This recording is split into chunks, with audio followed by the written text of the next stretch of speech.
Sports Intel with Ryan Walsh is brought to you by Mary Freebed, Collectible Insurance Services, West Michigan Eye Care Associates, Eric Hall Aesthetic and General Dentistry, Calder Financial Group, Ride-On Investments, and Encore Business Group. Sports Intel with Ryan Walsh airs live Monday nights 7 to 9 Eastern on Jethro FM.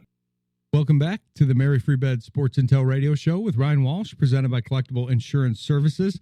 We're happy to bring these guys back on. They were great the last time they were on, and we vowed to do a little bit of an off-season review. Now, we probably will do that as the off-season kind of goes on, but we're going to kick into football coverage, so I wanted to make sure to get them on before we do that. So, and they've had some interesting episodes about kind of building out what the roster may look like, so I want to talk to them about that. So want to welcome Zack and Carlo of the Hockeytown Rundown podcast.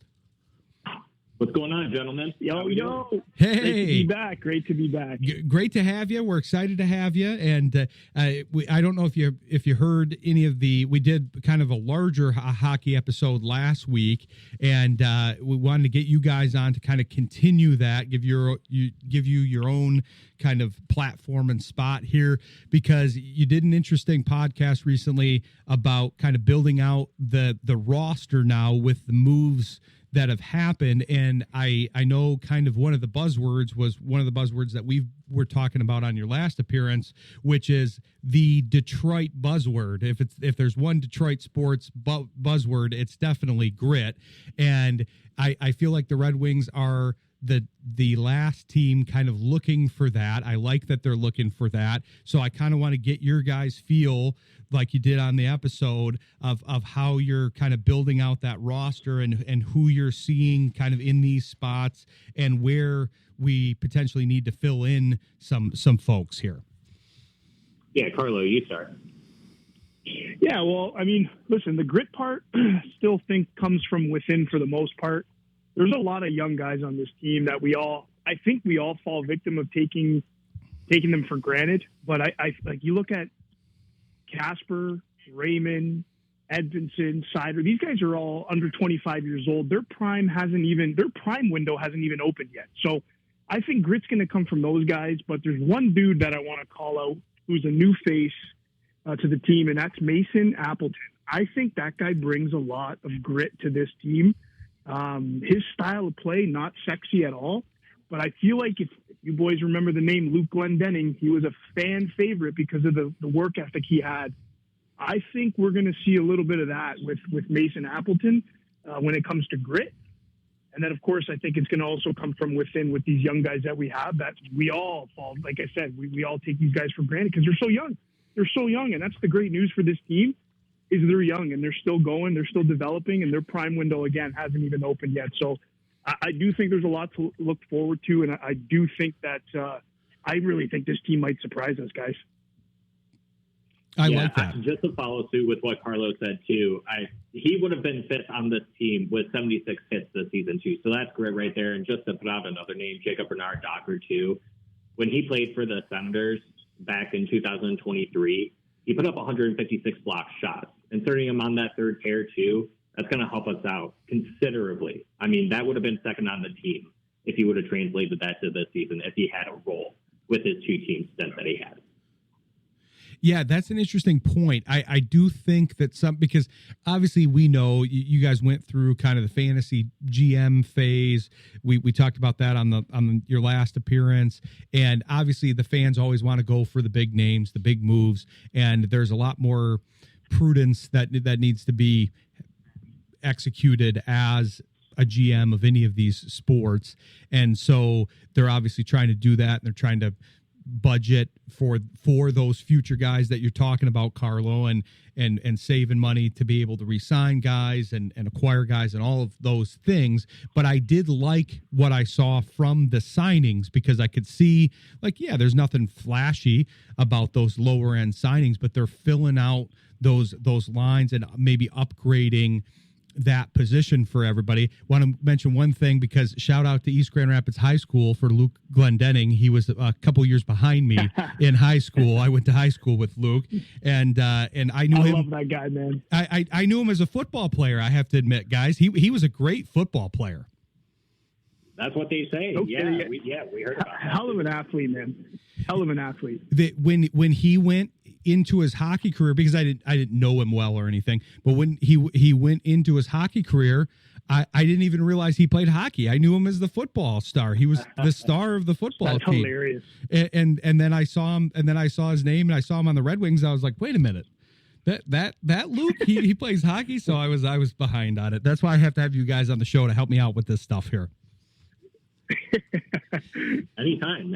Yeah, definitely. No, it's good that you're taking us through this stuff. You clearly know it well, and so I like what you're talking about with slotting those guys in before we kind of get to slotting them in and kind of seeing how this looks and projecting it out.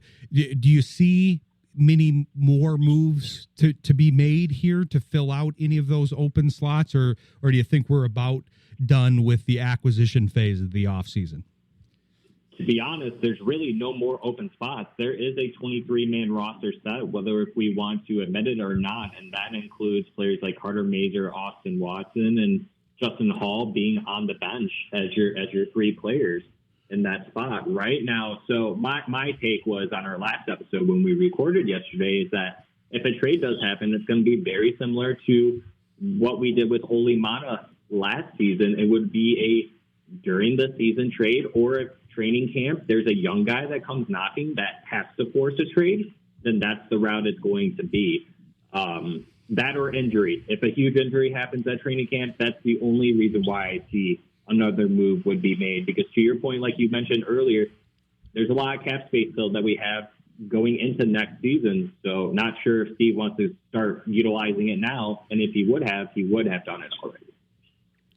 Well, and it seems like this is a theme of this offseason, because obviously, like you guys said, I'm with you. I think there's reason to be hopeful with what we've seen here with just the natural improvement in the young core, because you always have to look at kind of the aggregate team age and think, okay, if these guys are closer to the end of their career, there's a likelihood that they might be more likely to get injured or go downhill.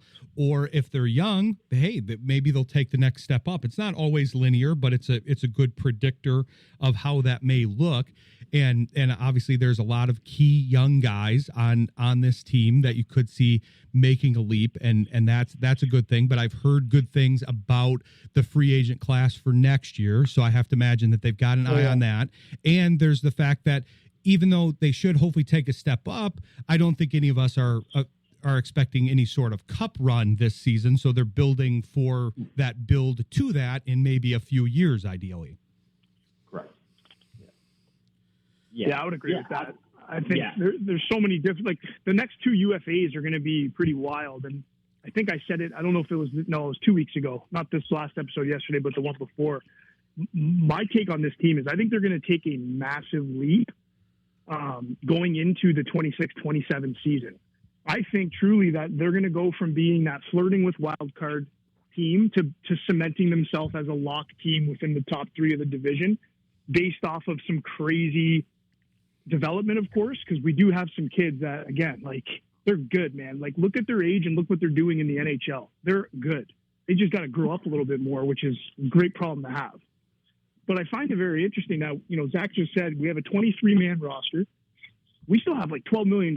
So, I mean, it's almost, you ask about, is there another move to be made? It's so hard to predict that because on one hand, you're like, well, we can go into the season as is. And on the other hand, we got $12 million and we still don't really have a top left wing. So, I don't know what Steve's waiting for. Only he does. I mean, I wish we were all, a couple of flies that are buzzing around in July right now on his wall. But, it's so hard to predict, man. But I think regardless, it's almost like he's learned from his past free agencies, and he's really playing the conservative route, which I am 100% okay with, because when the time comes, he can strike. He's got the money. He's got a spot available. And, I go into next UFA. My hope and dream here is Kyle Connor. Hey, buddy, we're waiting for you, man. And we got the money to do it, and we have the spot available for him to slot right in. So, and that's the type of leap I'm talking about, folks. you had a guy like that, you're a different looking team. You got a lock top 6, and away we go. Well, and if you have a young core, because this holds true, I mentioned that for the Detroit market as a whole, this is the last team to kind of be following this same, not that they weren't always, but now they seem to be fully entrenched in kind of a very similar team building mode, which is young core and then layer folks in once it's a more attractive destination. And arguably of the 4 sports, the Hockeytown is the most attractive destination because it's the biggest dynasty of any of the Detroit sports programs. No offense to any of the professional teams, but they still have been down in recent years. So if you can kind of take that next step up, to your point, then maybe you can take that swing, and then that big free agent is a little bit more convinced because you see, oh, okay, yeah, they did take a pretty big leap last year, and so that young core with me added, and with the moves that they've made, and with these young guys coming up, maybe we're building something here. Yeah, to your point, exactly. To your point, I can't remember the last time a big name free agent of any sport, it doesn't matter, basketball, football, hockey, that decided, oh yeah, I look at the Detroit Red Wings or some mid team that can barely make it into the playoffs, and they haven't. Why would I go to that? Have we seen that recently? None that I can remember. So to your point correctly, once we start getting towards that part of actually making the playoffs and tiptoeing our toes into the water, so to say, that's when we'll start being more of a desired team for the bigger name free agents that want to come and play for the Detroit Red Wings, a historic team, a historic franchise. Well, and 100%. And the idea is that there's another factor there, which is the potential signing cost, because if you are a better team, you might be able to sell somebody on a slightly lesser contract because it's a better situation. The worse the situation, the more money you have to shell out. Usually those things go hand in hand, but it's not always the case. But yeah, I'm glad we could have that discussion. I want to kind of build out those lines like you guys did on the podcast and talk about that a little bit here after the break. But stick with us. You're listening to Sports Intel on Jethro FM. And it's getting me pumped up to talk with Zack and Carlo here of the Hockeytown Rundown podcast because yeah, I feel like the timber and the tenor of what you're saying is a little bit more positive after the offseason that you guys have seen so far. Is that a correct assessment? Yeah, I would say that for sure. We dished out a bunch of super low risk contracts for guys that are coming in. We haven't even talked about JVR yet. I mean, JVR comes in at $3 million cheaper than Tarasenko. He put up more points than Tarasenko last season. These deals, you look around and you look at these deals, they're all low risk. There's literally no term. It's just, it can only go up, man. Like I really like the conservative approach Steve took, and I like the flexibility that he left himself just in case something happens where he can pounce on it. Yeah, I'm with you. I mean, I do like that because I get it. It's tempting to try to make that big move, but I've been talking about this a lot and probably will later in the show about, I feel like it's ever present right now on the basketball side of things, because the Rockets made that big move and they acquired Kevin Durant, and that's gotten them a lot of press, and a lot of people are putting them at the top of the Western Conference now. And the Pistons are at a similar spot, or were at a similar spot to where the Rockets were generally, and I'm glad they've been more conservative, just like the Red Wings have. I think that pays off in the long run. I think it's a more sustainable, you don't get that immediate bump, but I don't think those moves are always sustainable. Sometimes they are home runs, but that is a home run swing. It's not a swing where you're just trying to put it in play and improve and move the lineup along. You're going for that home run swing, and if you miss, it can be kind of deadly and set the franchise back. And I feel like that's kind of what the Red Wings specifically have been dealing with to a degree, is they're trying to deal with some of these contract situations that have happened in the cupboard getting cleared out. They've had to concurrently add back to that cupboard and try to put a playable team out there on the ice. Yeah, no, 100%. And looking at it from the perspective of making moves like that, the Red Wings, you got to think, in basketball, they give out different term lengths of contracts, right? I believe it's like 4 is the max that you can give to an NBA player. And hockey, it's still 8 with a team that you've been with, or if you go into free agency, the most where you can get it 7. And just using maybe like a Mitch Marner as an example, who comes in at 28, almost 29 years old, I believe he was. You give him that 7-year deal. Yeah, I think you're going to get that little extra bump, like you mentioned. You're not going to be an instant Stanley Cup playoff team just based on that one player. That's why they call it a 23-man roster. And there's 6 players out on the ice, and they're shifting every minute or so, right? And so Mitch Marner wouldn't have helped us, not just one player, not even a couple of players. This team needs to wait a little bit longer. And even if you did sign a Mitch Marner to a 7-year deal, that contract on the back end, you're going to have him in his later years, and you don't even know what this team's going to look like. So you got to stay the course a little bit and be more conservative, like Steve Yzerman has, and just wait for these young guys to be more utilized than what we've seen so far. Well, I think that's really well said. Go ahead, Carlo.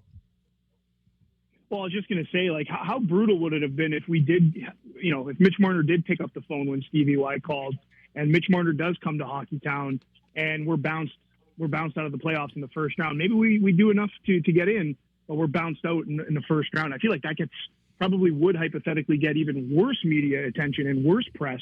It's like, oh, you guys got Marner and you got bounced. I think Zach nailed it. I just think that timing, now's not the time for a Mitch Marner to be on this team, or any 28, 29-year-old to be on this team until our team catches up. And what I mean by that is back to my original point when we opened up, when these young guys, these 22, 23, 24-year-olds, when they when they crank open their prime window, that's when you're going to see some big-time names, getting some attention with Detroit, because maybe we're not falling off in March, right? I think you were saying earlier, it's like, hey, wow, this team actually has taken some steps. I want to go there and help propel them into the playoffs and go for a run. Well, that's going to happen when this team, finds their identity, takes that step, and wins hockey games in March, and they're in that conversation of the playoffs. Yeah, I think that's a great point, because when you do have an older guy, whether you sign him or whatever, trade for him, and you put him in the slot where a young guy could occupy that slot, maybe that older player is better for that brief amount of time, that first year. But if you're giving that younger guy more time to cook, then giving him that experience, you're going to make sure to give him a platform, and then you've got him arguably probably cheaper because he's a homegrown talent. You maybe re-signed him. You got to see him when they were younger, rather than overpaying on the open market, which seems to be how this, you guys would know better than me for sure, it seems to be how this free agency period has gone. It seems like a lot of overpays to me.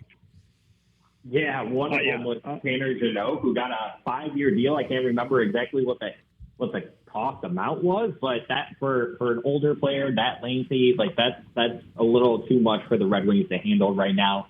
It would essentially be like JT Compher 2.0 or Andrew Cox 2.0 or Ben Sherrod 2.0. But yeah, Carlo, what are your thoughts on that? No, you nailed it. I got nothing to add on that one. Yeah, it's an interesting perspective, because we live in an era where everybody's very impatient because of how we're programmed right now. But I think patience pays off in sports. But to that effect with the young guys, I'm curious.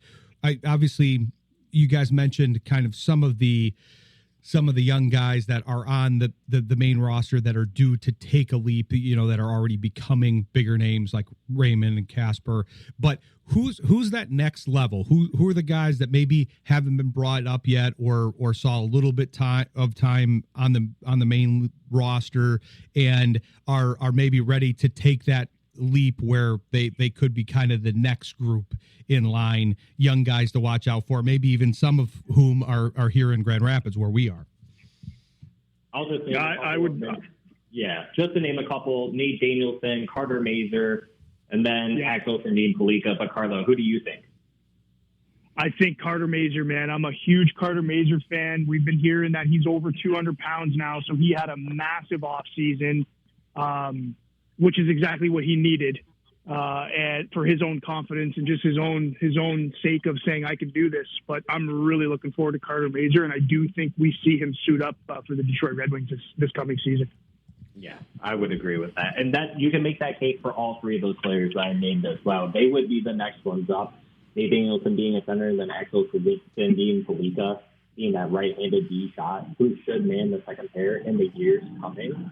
Hot take, though, just real quick, Jacob Bernard-Docker will play mostly on the second pair this upcoming season. I do firmly believe that. Wow. Heard it here first, folks. Yeah, I like that. I like that. That's what we want. We want intel here. So that's I do feel like that could be a sneaky good signing, as some of the other ones were that you guys were highlighting. I do like that, because the low end there's not really much of a floor on those. If those guys don't work out, they didn't allocate a lot of money, they didn't allocate a lot of years, they didn't sacrifice anything in the future, it's worth a stab. There's really only upside with those types of deals. But it's interesting, I've heard Mazur's name a lot, so that's become a common name as far as that people seem to be big on him after the offseason that he's had. The interesting part to me with that is sometimes, even though these injuries can be a setback, that also then sometimes causes these guys to rethink a little bit and go back to the drawing board. Usually it's adding on some muscle and improving their body. If it's an upper body injury, then they're improving their base, and vice versa. And it's interesting to see that, because sometimes it can have a future benefit, especially if it's early on. Yeah, that's a good point. That's a really good point. Yeah, I mean, we've seen it with Giannis and Berggren. He had injuries at the very start, right after he was drafted by the Detroit Red Wings. And same thing with Carter Mazur. He's gone through the injury cupboard, so to say, right? So with him, yeah, it's him adding the size that he needed, being able to handle the maturity of the league that the NHL brings, the heavy hit, and the way that the game is thought and processed. It's definitely going to help him out in the long run. So it's great to see that he's actually added some size, because like Carlo has said multiple times on our show, he's gonna get mollywopped out there if he shows up 170 something pounds. It's not easy playing. Anybody will. Anybody will. Can you imagine going up against the Florida Panthers at 170, 175 pounds? Good luck, buddy. Well, it's a good point bringing up the Panthers, because I feel like that was a major point of discussion during the draft, because I'm going to copycat the phrase that everybody says, which is the copycat league. They say that about all leagues, which there are these ebbs and flows of the trends, but obviously their large roster, I think that's going to lead to some of these other rosters being large. So you're going to have to contend with that. I think you want to kind of cut through the middle where you're able to play against those folks, but not necessarily try to play the exact same style, because you got to play your own style, whatever that is. He's kind of done that already. He's already kind of done that via the draft. I mean, you look at Maurice Seider and Simon Edmondson on the back end. They're both really big players. Michael Rasmussen's another big player. Elmer Soderblom. Then you got some of the smaller guys that come with speed and some tenacity with them, like Lucas Raymond, newly drafted Carter Bear, who's a great playmaker and goal scorer overall. So he's kind of already been doing that, drafting ever since 2019. To start. So I would agree with you that every team is trying to mold after them, and they did mention that a lot of teams are now trying to look at that, because that was their third time going to the Stanley Cup Final, so teams are starting to finally take notice. But glad to see that Steve Yzerman was ahead of the curve, because he knew from his time in Canada. So he's trying to translate that now. Yeah, I think it's an interesting trend, and I think it'll kind of ebb and flow, where that there'll be kind of a peak with that, and then teams will find other competitive advantages. But that's the fun thing about sports. But appreciate the discussion. Great stuff. Great intel. We'll look forward to having you guys back on to update things here as we go. But tell the folks where they can follow you and hear more great coverage like this. Carlo, you're up. Tell the folks. Hey, let's go. So, yeah, you can find us pretty much all over the place on social media, folks. You can find us on X, Instagram, Facebook, TikTok. We're all over the place there. Direct @ for myself on X is Drumlion. And we love engaging with people, man. I think that's one thing that's great about the Red Wings community real quick. You know, they're very educated people, very educated hockey fans, and obviously they have a deep passion for the team. And there's nothing more that we love to do than give these people a voice, similar to what you guys are doing with us right now, and just have some solid conversation to talk shop about the boys in Motown. So that's where you can find us all, and that's what we're trying to do. Zach, I'll flip it to you. Yep, you can find us on YouTube, Spotify, and Apple Podcasts, along with all the socials that Carlo mentioned. You can follow me on Twitter or X, whatever you prefer to call it. You can find me at Zack Trathen on there. And then as well as all the other social media, yeah, just like how Carlo mentioned it, yeah, we just want to engage with other like-minded folks that enjoy Red Wings hockey and sports in general. You know, it's fun, and we tell people all the time, if you see us in person, come up to us. We'll grab a beer, we'll grab something to eat. We'll hang out and we'll talk shop, much like how we're doing here. And we appreciate you guys having us on once again and doing them. Definitely.